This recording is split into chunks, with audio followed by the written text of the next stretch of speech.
این قرآن هدیه از طرف خواهرمه، خیلی برای من با ارزشه و خیلی جذابه.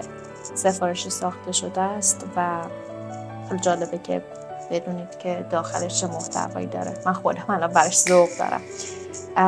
روش رو ببینید اول.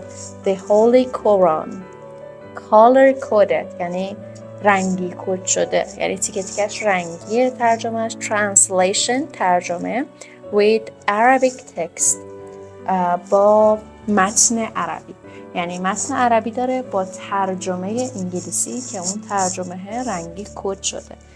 حالا بازش کنم ببینیمش.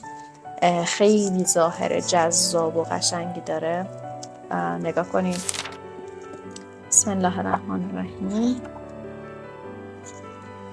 سوره حمد.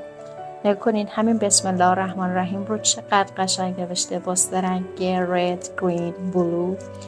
بسم الله الرحمن الرحیم. In the name of Allah, most gracious, most merciful.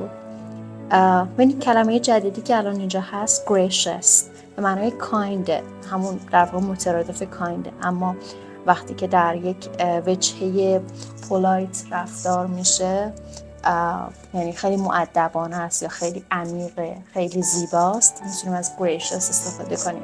merciful هم به معنای بخشنده و به نظر من یکی از جذابترین محتواهای انگلیسیه که در واقع خدا به ما هدیه کرده که ما میتونیم انگلیسیش رو یاد بگیریم.